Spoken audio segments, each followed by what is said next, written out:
What's up, guys? Welcome back to another episode of RC Overload, and I am ecstatic to be able to finally show you guys the HPI newest crawler, the Venture.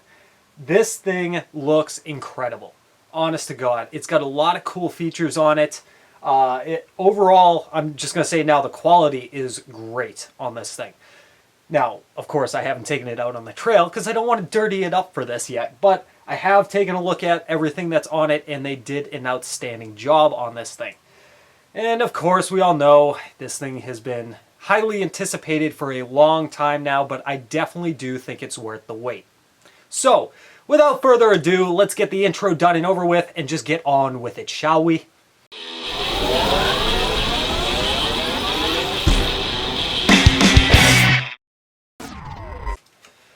So, let's talk about some of the features that this truck comes with. Now, of course, this is the officially, glare, sorry. Try to do this a little better. This is the officially licensed Toyota FJ Cruiser body style. Now, it does come in two colors, tan and gunmetal. And of course, I got mine in gunmetal, which is awesome. As you guys know, I love gunmetal. It is ready to run. It does come with everything needed right out of the box to make it go. You just need to, of course, charge up the battery. But talking about some of these features, like I mentioned, it does come with the battery. It is a 2000 milliamp NIM battery pack. Pretty basic, pretty stock. And also comes with the batteries for the transmitter as well. It does feature the typical 2.4 gigahertz system. It is 3S LiPo compatible. So you can run a 3S LiPo with the stock electronics in it. Up to a 3S, I should say. But we'll get more into that here momentarily. It comes with aluminum threaded shock set, roof rack, mirrors, and bumpers are also included. The waterproof electronics, which they're not quite all waterproof, but we'll get into that here in just a minute. Formed steel C-channel ladder frame and a crawler edition ESC. Looking at the back side, you guys will actually find all of these specs on this truck as far as dimensions, gear ratios, and so forth, but I'm not going to go into each one. You guys can look into that. I'll actually post in the description box all the specs on it as well. But it does mention that it has the front-mounted motor, servo, ESC, and receiver, which is awesome. I love that. Front and rear metal diff lockers, awesome. Wheelbase adjustable from 290 millimeters to 315 millimeters, so it is fully adjustable. You just need to get different links for that wheelbase, obviously. Spare tires included, all metal gear drivetrain, awesome, awesome. Adjustable electronic drag brake. And again, the C-channel chassis, waterproof, factory assembled. It's got everything. It's awesome. And more. So, now that this box is done, let's just show you guys real quick what actually comes in the box so you guys know. Now, you will find that you will receive a spare parts bag. It does have some basic drive shaft parts in it. Some links, looks like body mounts. It even comes with an adapter to mount a axle-mounted servo to it as well, and a few other little odds and ends and knickknacks in it. You will receive a basic toolkit, nothing fancy, but it will get the job done in fixing anything that might break on this, or as far as replacing or getting access to. So, cool little spare parts kit. Extra body clips and drive shaft drive pins, because we all know we need drive pins. They all just tend to come out, even when you blue Loctite it, in my case. Also, what comes in it is a battery charger. Now, this is a wall-mounted charger. It is nothing fancy by any means. It really is your basic battery charger. It's going to take a while to charge the stock battery that it comes with, but at least it did come with something so that, you know, when you're traveling, you can bring something along with you. What's cool about this is this charger does feature different adapters based upon where you live and what kind of outlets you have. So it does have a variety of different outlets for that purpose. Different adapters for the outlets for that purpose, I should say. Moving on, you will also receive a package of paperwork, which also includes a really cool sticker set, which, as you guys know me, I love getting little sticker sets with everything. I just love to sticker everything up. That's just me, though. They also give you your My HPI Racing kit card, which will give you access to specific video guides, keep up to date with the latest option parts, find HPI events near you, and win free stuff when you register with this kit card. So that's kind of cool, right? That's pretty cool. Also gives you a book called Important Information.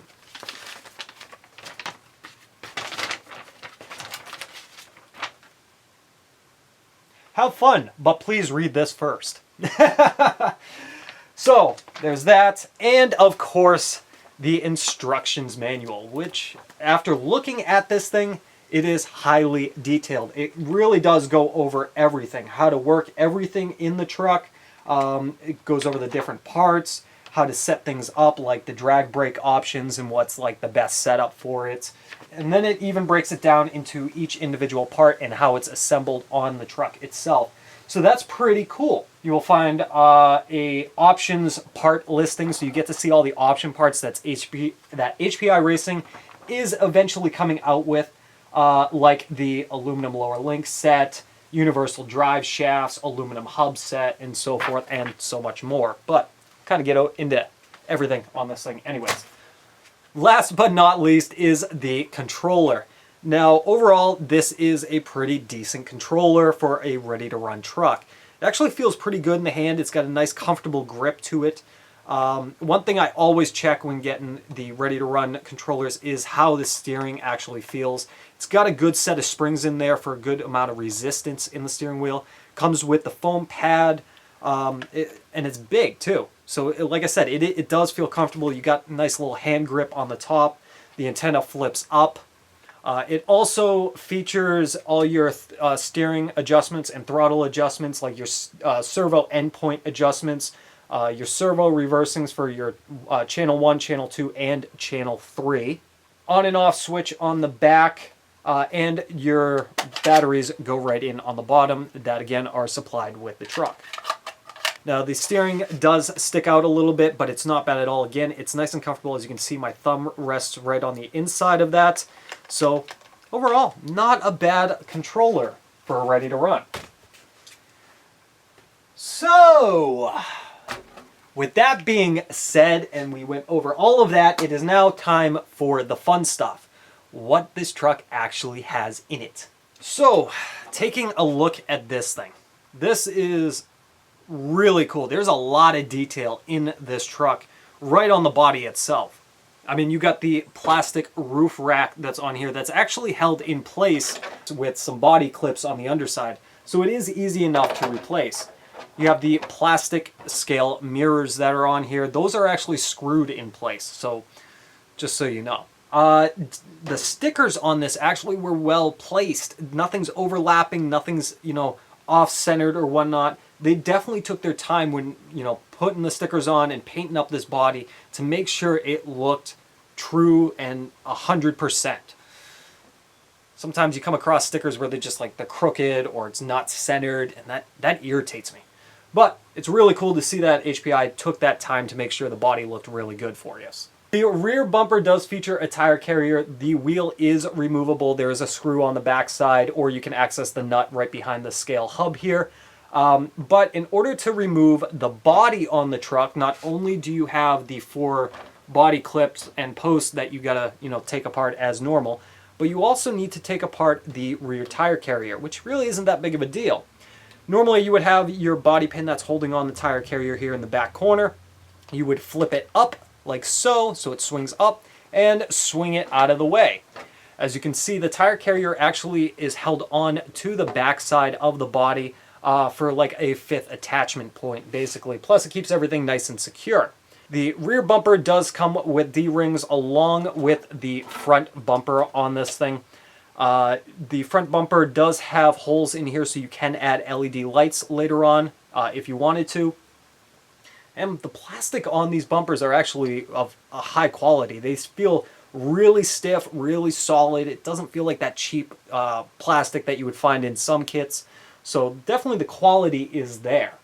So let's take the body off and actually see what's going on under this plastic. Now I do want to actually point out real quick that this body, overall the quality of the body is that of most RC bodies. It's not overly thick and it's not overly thin. You know, your typical flexibility to it. Doesn't feel like it's necessarily going to break right away, so it should last you quite some time. For those of you that are wondering of the overall thickness of the body anyways.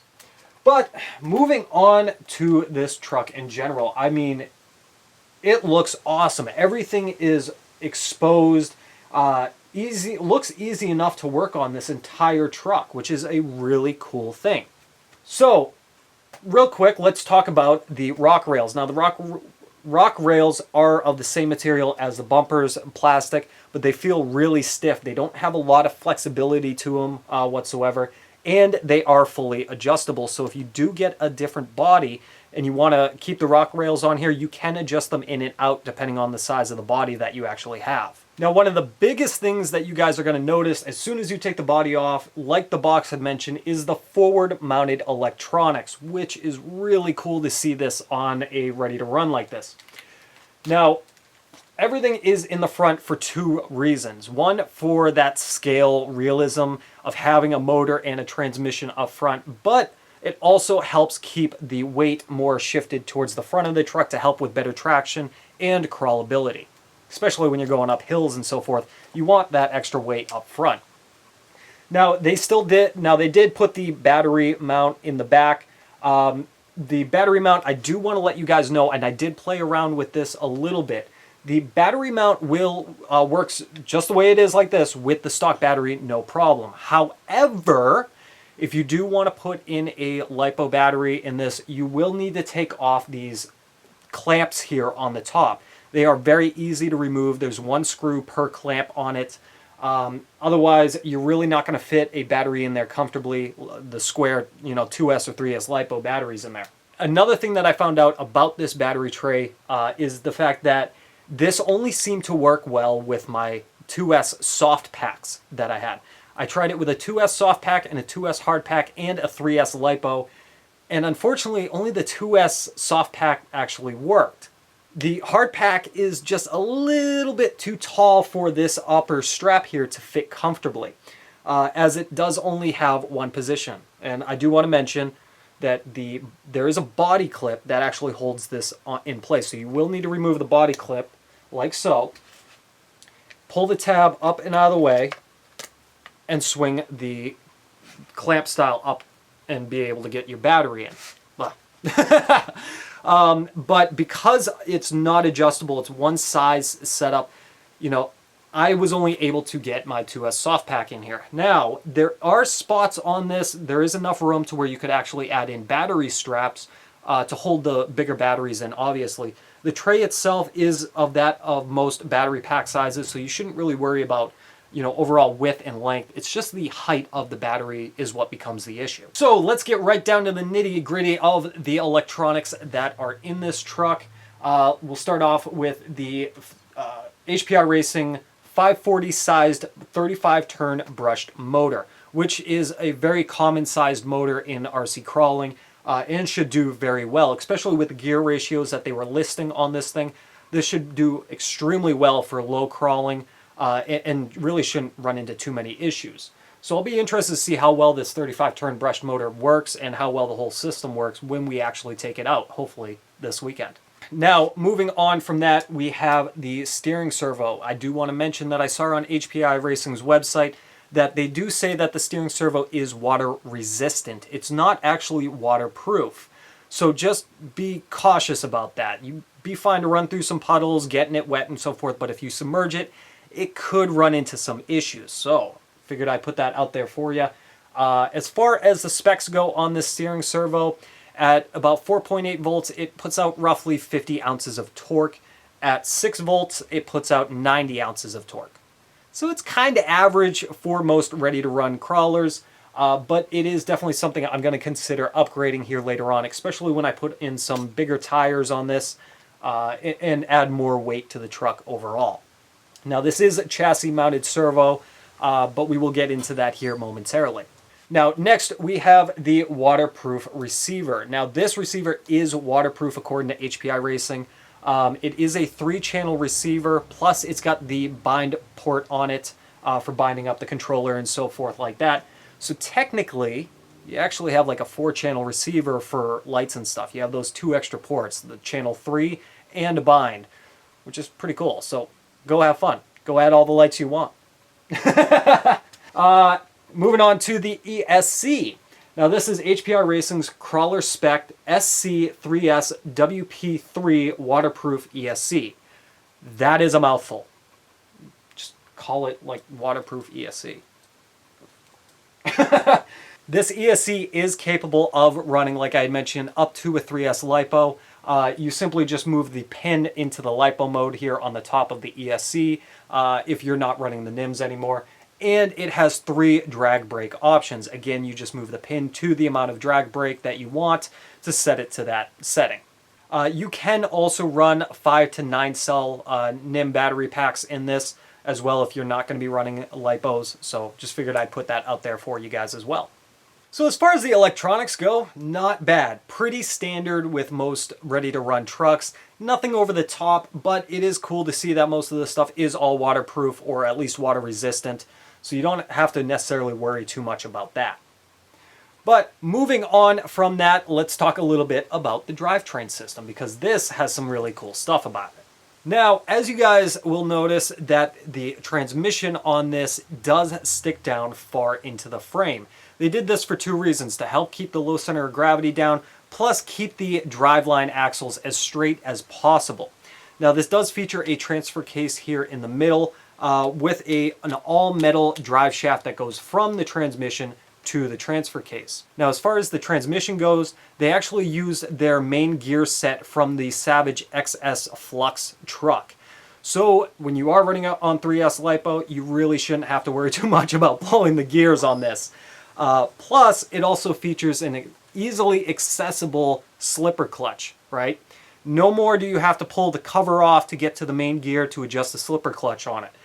They set this up right on the bottom half of the transmission where it goes into the transfer case with the nut and spring easily accessible.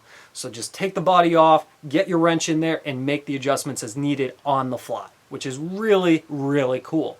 Now, both the transmission and transfer case does feature a set of all metal gears. So this drivetrain system actually is pretty beefy for being a ready to run.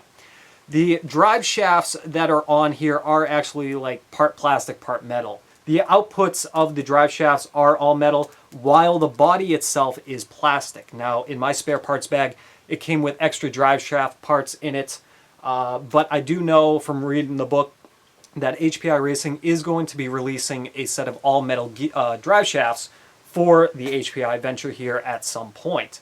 Now, one thing I know you guys have mentioned online, reading some comments about in other posts and stuff, is that the skid plate here has a bump that actually sticks out from the bottom because of the transfer case sitting so low. Is that going to cause a problem when it comes to crawling? Until we get it out, I really won't know for certain, but it does have some molded plastic ridges in here to help kind of make things slide up and over that bump. So technically, plus because of how smooth the bump actually is, I really don't think it's going to be too much of an issue. But they wanted to keep the drivetrain system low, keep the axles as straight as possible, so they kind of had to push it down just a little bit into there. Now, back to the axles housings themselves. The axle housings are completely plastic, but you will notice they do seem pretty beefy. And it features aluminum diff covers on both the front and rear. Now, what's cool about those diff covers, HPI even says that you can take those aluminum covers, polish them up for a polished look, or you can paint them whatever color you want. As far as the knuckles, hubs, and rear lockouts, those are all plastic, but as I mentioned, it does look like HPI Racing is coming out with a set of aluminum knuckles, hubs, and rear lockouts for it here in the future. The actual driving shafts in the axles themselves are all metal. The gear set inside is all metal as well. So the drivetrain system of this truck is really beefy. So even if you wanted to add in a brushless system to it, I really don't think it's going to be too much of a problem on the drivetrain components themselves. Now, one other thing that I want to mention is that the hex nuts that hold the wheels in place are also aluminum as well, and they use a set screw to hold it in place from shifting around or coming loose. So real quick, let's talk about the tires and wheels on this truck. Now, these are a set of Rockthorn HPI Racing off-road tires mounted on a set of their CR10 plastic wheels. Nothing really special here, but they do seem to have a lot of grip to them. Got these nice big lugs that are on it, so it should help as far as crawling goes and getting through the mud and the dirt without an issue. They aren't sticky by any means, and it just uses a stock basic foam inside. The plastic rims do have air holes to allow the tire to flex, as you can hear. So overall, nothing special really with the tires, but I am interested to see actually how well they work because of the lug size and the type of tread that's on here. One of the things that I noticed is right out of the box, you can actually take the truck and just move it all around. It is such a smooth operating suspension system. I am truly in love with the shock setups that are on it. There is no binding, there's no sticking of the shocks or anything like that. So exactly what did they do? Well, the shocks themselves are a 90mm shock, and they are dual rate. The bodies of them are aluminum, however the caps and the rest of the parts on it are plastic, as typical with most RTRs.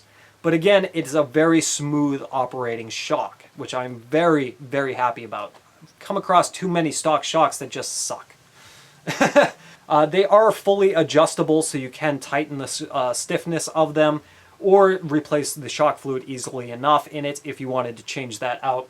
Even the instructions show you how to do that and how to do it properly. Now, the shocks also do feature several different mounting spots on the plastic shock towers, again to change the overall wheelbase of it. Like I mentioned, you can go from 290mm to 315mm.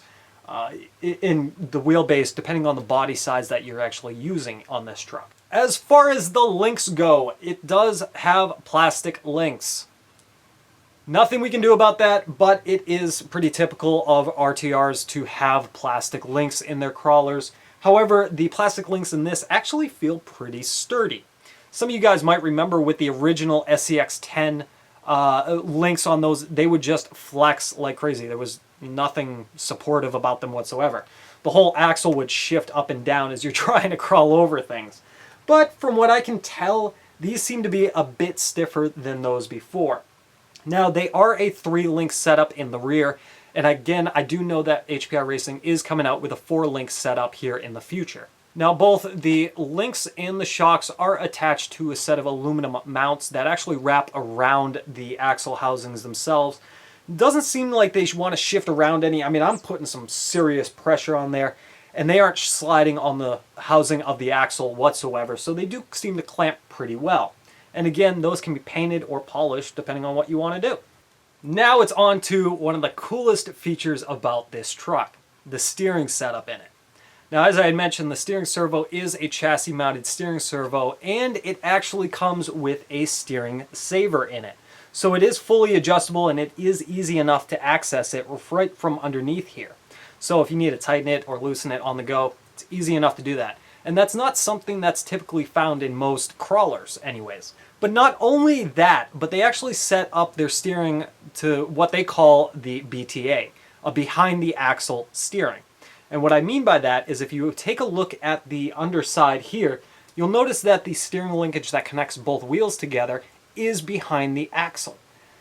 This is really cool because this gives you a lot more of an approach angle when going through different obstacles in the terrain and stuff like that. You're not necessarily going to hit something with that steering linkage and get bound up and whatnot and just get flustered and so forth. Instead, it's behind the axle, again, to give you a lot more room up front here. Now, the steering does also have a panhard bar, which is actually attached to an aluminum mount, which is attached to the steel C-frame. So nice, good security there. There's no plastic in that.